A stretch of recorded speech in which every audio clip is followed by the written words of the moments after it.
Hyper loop तक की बात है। अभी दिल्ली और मुंबई हमारे पास लैंड है। अब मैं रेलवे भी बना सकता हूं, बुलेट ट्रेन भी कल से शुरू कर सकते हैं काम, क्योंकि लैंड इज अवेलेबल। हम लोग ये अभी मैं इलेक्ट्रिक हाईवे के लिए भी कोशिश कर रहा हूं। इट्स नॉट टू डिक्लेयर मत करो एकदम, it is in the process. नहीं तो आप बोलेंगे कभी नितिन गडकरी डिक्लेयर, ऐसा मत करो। अभी दिल्ली से जयपुर हम केबल लगा रहे हैं। और दूसरा एक बात आप बेंगलोर के लिए आग्रह करिए राज्य सरकार को, ये ट्रॉली बस होती है, इसकी कैपेसिटी 88 है और उसकी कैपिटल कॉस्ट 50 से 60 लाख रुपए है। और लिथियम आयन बस की कीमत 1.5 करोड़ है, क्योंकि इसमें बैटरी लगती नहीं, वो ऊपर में चलती है। उसमें कंफर्टेबल ट्रॉली बस अगर बंगलोर में शुरू हो जाएगी तो जो कार में जाता है वो बस में जाएगा, लैपटॉप वगैरह लगा के सो के जाएगा अपने आईटी ऑफिस में। तो नेचुरली लोग पब्लिक ट्रांसपोर्ट को अगर यूज करेंगे तो कारें कम आएंगी रोड पर, तो ट्रैफिक कंजेशन कम होगा।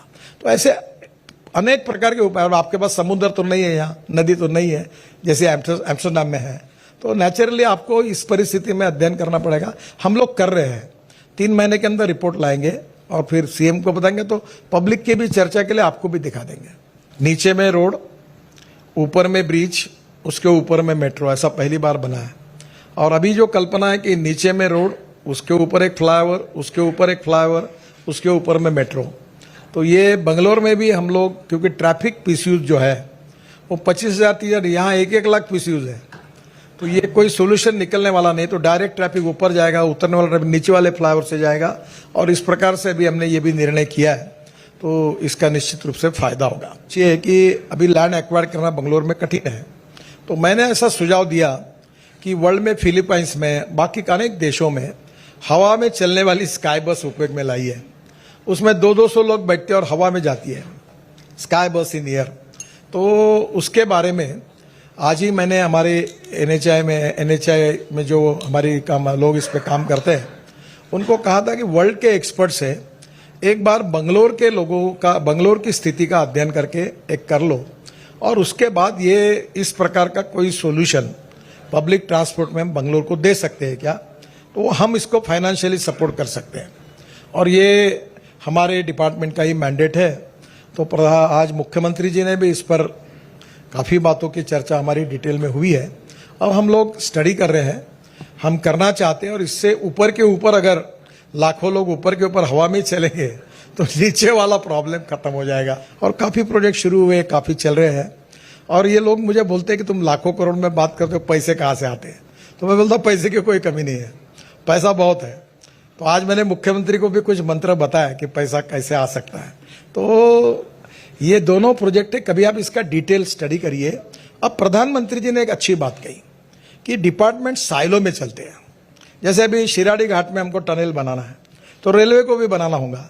तो हमारी टनल पूरी होने के बाद फिर रेलवे वाले आते कि हमको बनाना है, हम दोनों एक साथ बनाएंगे तो शायद खर्चा आधा हो जाएगा। अभी जैसे मैंने कहा मेट्रो में कि नीचे में रोड, ऊपर में ब्रिज, ऊपर में मेट्रो।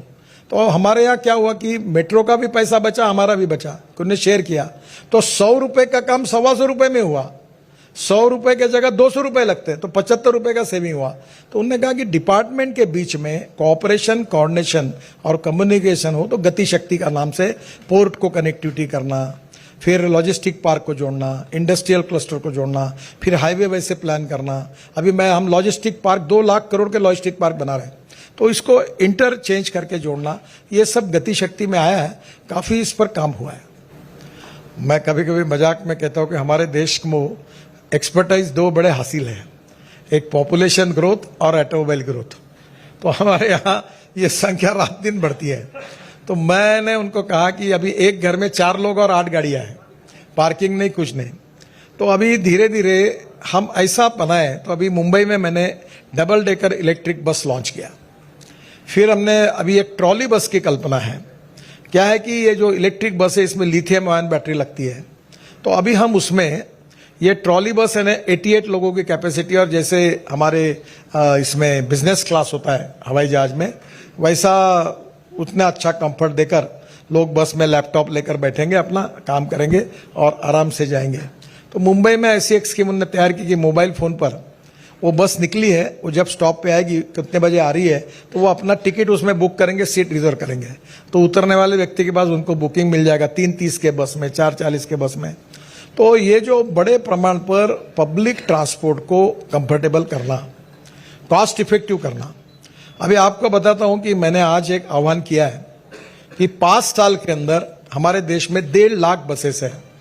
तो मैंने सब ट्रांसपोर्ट मंत्रियों को यह आह्वान किया कि 5 साल के अंदर हमारे देश में 5 लाख बसेस होंगी और पूरी इलेक्ट्रिक पर होगी या अल्टरनेटिव फ्यूल, डीजल पर कोई नहीं होगा। अब देखिए, डीजल पेट्रोल पे जाते तो 10 रुपया, अगर आप डीजल पे जाते तो 9 रुपया, अगर रेलवे से जाते हैं तो 6 रुपया और इलेक्ट्रिक से जाते तो 1 रुपया। Import substitute, cost effective, pollution free और इंडिजिनियस। हमने विस्तृत लेवल पर green hydrogen, ethanol, methanol, biodiesel, bio LNG, bio CNG और उसके साथ साथ हमने काफ़ी चर्चा की। मुझे बहुत खुशी है कि मेरे पास हाइड्रोजन की कार है दिल्ली में। आप एक चक्कर मारोगे तो ऐसी कंफर्टेबल कार है, कोई भी कार से बहुत अच्छी है। ना धुआं निकलता है, ना पानी गिरता है, ना आवाज़ होता है। और ये पानी से हाइड्रोजन ऑक्सीजन अलग करके बंगलोर की कंपनी इलेक्ट्रोलाइजर बनाती है और धीरे धीरे हमारा किसान अन्नदाता के बजाय ऊर्जादाता बने। ये अपना मैं अनेक सालों से इस पर काम कर रहा हूँ। और 28 तारीख को आपके कर्नाटक की कंपनी टोयोटो, इसकी एक कार, एक कैमरी करके कार थी, आपको याद होगा, जो 100 पेट्रोल डालने के बाद 40% बिजली पे चलती थी और 60% पेट्रोल पे चलती थी। तो अभी उन्होंने ऐसी कार लॉन्च की है जो कर रहे देश में, वो 100% बायो इथेनॉल पर चलेगी और 40% बिजली तैयार करेगी। तो पेट्रोल की कॉस्ट 25 रुपये लीटर के भाव से आएगी। अब बजाज, टीवीएस और हीरो, इन्होंने स्कूटर, मोटरसाइकिल तैयार किए 100% बायो इथेनॉल पर। Karnataka is a major state जो शुगर केन जूस से इथेनॉल बनाता है और उत्तर प्रदेश है, हमारे मंत्री, ट्रांसपोर्ट मंत्री बैठे हैं, उत्तर प्रदेश इथेनॉल बनाता है, महाराष्ट्र बनाता है। अब हमने कॉर्न से, फूड ग्रेन से इथेनॉल बनाने की अनुमति दी है। तो अब हम 16 लाख करोड़ का हमारा फॉसिल फ्यूल का इंपोर्ट है। इसके बजाय हमारे देश के किसानों का ये फ्यूल सस्ता है। इथेनॉल का भाव 60 रुपये लीटर और पेट्रोल का 120 रुपये लीटर। और ethanol is prove to be better fuel than petrol. No pollution, pollution नहीं, कि ग्रीन फ्यूल है। तो अब मुझे ऐसा लगता है कि बंगलोर में जैसे ट्रैफिक जाम है वैसे एयर पोल्यूशन भी है। तो ये जो बड़े प्रमाण पर ट्रैफिक सिस्टम, इलेक्ट्रिक की बसेस, इलेक्ट्रिक की कार, इलेक्ट्रिक की स्कूटर, इलेक्ट्रिक की ऑटो रिक्शा और उसके साथ इथेनॉल का उपयोग, अब कंस्ट्रक्शन इक्विपमेंट करने वालों को भी मैंने कहा है कि आप पेट्रोल डीजल से मुक्ति पाओ। और जेसीबी ने मेरे कहने पर सीएनजी और डीजल ऐसा हाइब्रिड मॉडल बनाया तो उनको 1000 जेसीबी का रशिया में ऑर्डर मिला।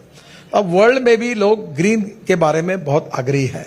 तो इसलिए जो फॉसिल फ्यूल है हजार्डस है, हेल्थ के लिए अच्छे नहीं है और इकोनॉमी के लिए प्रॉब्लमेटिक है। तो बड़े प्रमाण पर पोल्यूशन भी कम करना, ट्रैफिक जाम भी कम करना और इलेक्ट्रिक पर mass rapid transport, public transport को इनकरेज करना, तो जो हमारे जिम्मे है, हमारे नेशनल हाईवे जो है उतना डिजाइन हम कर रहे हैं। उसके साथ साथ जो स्काई बस है या जो टेक्नोलॉजी उसका हम करेंगे, वो भी हम कर रहे हैं। और 3 महीने के अंदर हम कंक्लूजन पर आएंगे। हम काम को लगे, मैंने टाइम पीरियड दिया हुआ है। महाराष्ट्र और उत्तर छत्तीसगढ़ से इरावती और बहुत पानी है वहाँ और फॉरेस्ट है, तो वहाँ कुछ पानी का होता नहीं। तो 1300 टीएमसी पानी गोदावरी का समुद्र में जाता है। तो मैंने ये गोदावरी का पानी कृष्णा में, कृष्णा का पेनार में और पेनार का कावेरी में करने वाली 2 योजना बनाई थी। और अभी मैं बताता हूँ, देश में पानी की कमी नहीं है, पर आप रिवर कनेक्टिविटी बोलोगे तो कुछ एनवायरमेंट वाले लोग एकदम अस्वस्थ हो जाते हैं। तो इसको बाढ़ प्रोजेक्ट योजना बनाना चाहिए। और अगर taking water from one basin to another basin, ये अगर हम डाइवर्ट करने के, जैसे पावर ग्रिड है, नेशनल रोड का ग्रिड है, वैसा एक वाटर ग्रिड बनाएंगे तो धीरे धीरे बरसात आई तो इधर का पानी उधर निकाल दिया, उधर का, तो हमारे बाढ़ के प्रॉब्लम पानी के कम होंगे। अब भरोसा नहीं कि पानी कौन से एरिया में कहाँ आता है। और कर्नाटक में तो पानी के लिए मालूम है कैसा, अगर मेरा प्रोजेक्ट पूरा होता तो तमिलनाडु और कर्नाटक का झगड़ा ही खत्म हो जाता, क्योंकि टेल एंड ऑफ तमिलनाडु पानी जा रहा था। तो मुझे लगता है थोड़ा सा इसमें आप ये करिए, ये होने लायक है। थैंक यू वेरी मच, बहुत बहुत